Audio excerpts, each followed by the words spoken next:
22 multiply 22 equal to 484. 10 multiply 10 equal to 100.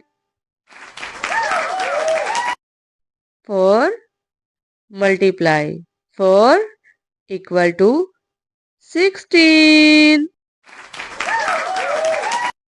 3 multiply 3 equal to 9. 11 multiply 2 equal to 22. 7 multiply 7 equal to 49. 5 multiply 5 equal to 25.